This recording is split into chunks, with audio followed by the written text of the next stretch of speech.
Hello dear students, आज के इस कंसेप्ट सीरीज के लेक्चर में एक बहुत इंपॉर्टेंट चीज सीखेंगे। आज हम ब्लॉकिंग इन फ्लेक्सिबल मैन्युफैक्चरिंग सिस्टम। ये ब्लॉकिंग क्या होती है? जैसे आप जानते हैं कि किसी भी सिस्टम को एफएमएस सिस्टम बनाने की 4 रिक्वायरमेंट होती हैं। पहली रिक्वायरमेंट क्या होती है कि जो भी आपका वर्कशॉप है उसमें हर मशीन एनसी या सीएनसी होनी चाहिए, न्यूमेरिकल कंट्रोल या कंप्यूटर न्यूमेरिकल कंट्रोल होनी चाहिए। अगर ऐसा नहीं है तो आप सिस्टम को एफएमएस सिस्टम नहीं बना सकते। सेकंड रिक्वायरमेंट क्या है? There has to be a DNC system, direct और डिस्ट्रीब्यूटेड न्यूमेरिकल कंट्रोल। तो यहां पे एक मेन सर्वर कंप्यूटर होगा और हर चीजों से कनेक्टेड होगा, हर सीएनसी हर एजीबी सबसे कनेक्टेड होगा। तो second requirement, there has to be a DNC system. तीसरी रिक्वायरमेंट क्या है? मटेरियल हैंडलिंग जो होती है वो ऑटोमेटेड गाइडेड व्हीकल से होनी चाहिए, एजीवी जिसे बोलते हैं हम, एजीवी ऑटोमेटिक गाइडेड व्हीकल, उससे होनी चाहिए। अदरवाइज अगर वो ऐसा नहीं है तो हम उस सिस्टम को एफएमएस सिस्टम में कन्वर्ट नहीं कर सकते। और चौथा होता है सिमुलेशन सपोर्ट। सिमुलेशन सपोर्ट का इसके बहुत सारे यूज हैं। The most important use is कि कहीं सिस्टम में ब्लॉकिंग तो नहीं हो रही। तो ब्लॉकिंग को समझना बहुत जरूरी होता है। ब्लॉकिंग होती क्या है? तो देखो, हमारा ये मैंने एक रफ एग्जांपल लिया है फ्लेक्सिबल मैन्युफैक्चरिंग सिस्टम का, जिसमें 5 मशीन है, 5 सीएनसी मशीन है और हर सीएनसी मशीन ये ट्रैक के थ्रू कनेक्टेड होगी। Each and every CNC machine is connected through a track, connected through a track. जहां भी जा रहा है देखो ये ट्रैक है, हर जगह ट्रैक होगा। और इस ट्रैक पे automatic guided vehicles moves, AGV होता है, automatic guided vehicle in tracks पर मूव करता है। इन automatic guided vehicle a type of robot होता है। इसका पर्पस क्या होता है? To pick the semi finished good from the output of any CNC and as per routing placing in the input bin of any other CNC, placing in the input bin of any CNC। जो CNC जो है इसका input बिन और output बिन होता है। बिन को buffer भी बोल सकते हैं, इनपुट बिन आउटपुट बिन। और हर बिन में there are fixed number of stations.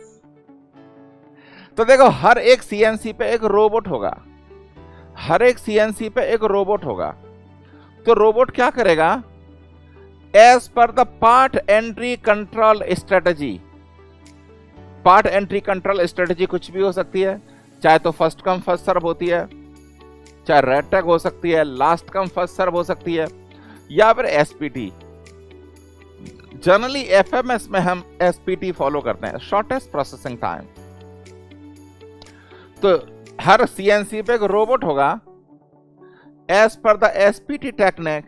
वो पता क्या करेगा? Robot will pick up the raw material from the input bin and place it on the machining centre. ये सारी सीएनसी मशीनिंग सेंटर्स होते हैं, उसके बारे में बाद में वीडियो बनाएंगे छोटे छोटे के। ये मशीनिंग सेंटर क्या होता है बाद में वीडियो बनाएंगे इसके, ठीक है।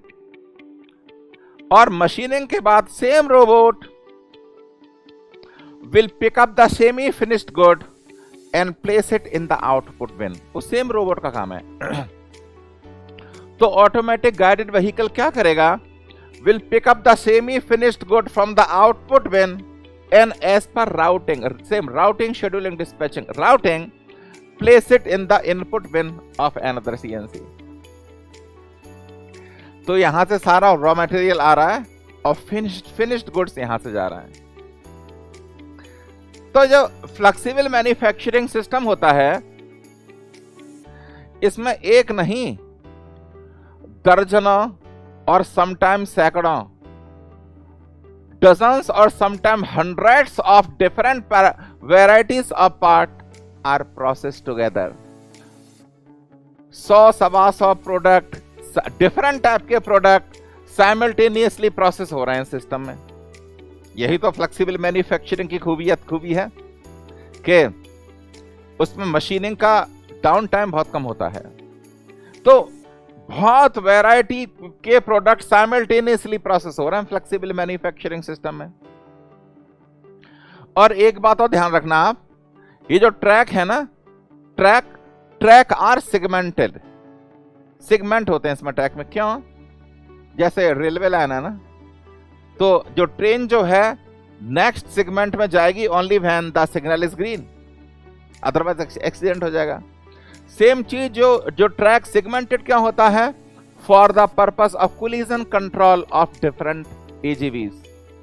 क्यों? एक नहीं, dozens of automated guided vehicles are moving on these tracks. तो सैकड़ों तरह के रॉ मटेरियल इसमें फ्लेक्सिबल मैन्युफैक्चरिंग सिस्टम में मूव कर रहे हैं। तो देखो ये ग्राफ है, जब आप पार्ट वैरायटी बढ़ाएंगे तो आउटपुट भी बढ़ेगा। ये पार्ट वैरायटी क्या है? लेट अस से पहले 10 तरह के प्रोडक्ट मूव कर रहे थे, अब 15 हो गए, 20 हो गए, 22 हो गए, 23 हो गए। इससे क्या हम क्या पार्ट वैरायटी इंक्रीज कर रहे हैं। कितनी तरह के प्रोडक्ट एफएमएस सिस्टम में मूव कर रहे हैं? Part variety. तो जब पार्ट वैरायटी बढ़ेगी आउटपुट भी बढ़ेगा। पर देखो इस पीक को देखो, इस पीक को देखो,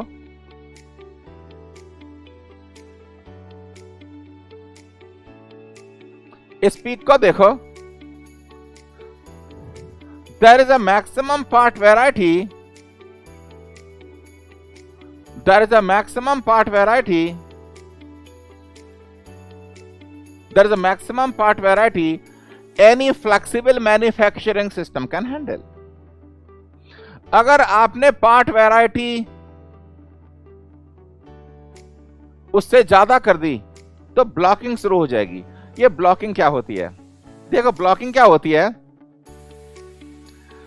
हर सीएनसी पर रोबोट काम कर रहा है, पर जब उसने पिकअप करके आउटपुट बिन में देखा, ये बिन डस्टबिन नहीं है, both input bin and output bin are having fixed number of stations.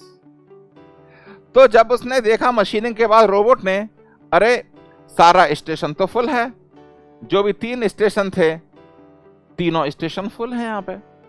तो हो क्या रहा है बताया ना, robot is waiting for the semi finished good to be shifted to the output bin. तो इसको बोलते हैं ब्लॉक। रोबोट ब्लॉक हो गया और वो सीएनसी मशीन भी ब्लॉक हो गई। ब्लॉक मीन काम करना बंद कर दिया। अब देखो ऑटोमेटिक गाइडेड व्हीकल एजीवी भी ब्लॉक हो सकता है। कैसे? एजीवी का काम क्या है? To move the semi finished good from output bin of any other CNC to place in the input bin of any other CNC as per routing. तो जब ये एजीवी लेट अस से सीएनसी 1 से finished good लाया and as per routing CNC 5 is in the sequence, पर जब AGV, क्योंकि वो एक फिक्स नंबर ऑफ स्टेशन पे ही रखेगा ना, वो डंप तो करेगा नहीं, फिक्स नंबर ऑफ स्टेशन पे ही रखेगा। पर जब एजीवी यहां आता है, एजीवी को दिखता है अरे सारे स्टेशन तो फुल हैं, तो एजीवी वेट कर रहा है वहां पे। When the space will be created then I can dump the semi finished good in the input bin. तो एजीवी ब्लॉक हो गई। सो रोबोट्स ब्लॉक होंगे, एजीवी ब्लॉक होंगी, सीएनसी मशीन ब्लॉक होंगी। तो अगर आपने, जैसे मैंने पहले बताया था, any FMS system can handle maximum part variety. अगर आपने पार्ट वैरायटी उससे ज्यादा की, ब्लॉकिंग स्टार्ट हो जाएगी। आइदर ब्लॉकिंग ऑफ एजीवी और blocking of robot, blocking of CNC. तो यानी उसका आउटपुट नीचे गिरने लगेगा। तो हमारा जो डीएनसी सिस्टम है ना, डायरेक्ट न्यूमेरिकल कंट्रोल और डिस्ट्रीब्यूटेड न्यूमेरिकल कंट्रोल, जो डीएनसी सिस्टम है, should be so sensitive to recognize this blocking in the beginning. अगर डीएनसी सिस्टम कैच नहीं कर पाया ब्लॉकिंग, और आप बहुत सारे पार्ट उसमें अंदर घुसाते रहे, तो पता है क्या होगा, धीरे धीरे सारा पूरा प्लांट ही ब्लॉक हो जाएगा, सारा प्लांट ही ब्लॉक हो जाएगा और उसे जीरो आउटपुट होगा। तो blocking, our DNC system should be so sensitive to recognize the blocking. As soon as the blocking happens, पहला पता है सिस्टम क्या करेगा, एंट्री पॉइंट को बंद करो। तो ब्लॉकिंग एफएमएस में बहुत डेंजरस होती है, और ये ब्लॉकिंग का कंसेप्ट है।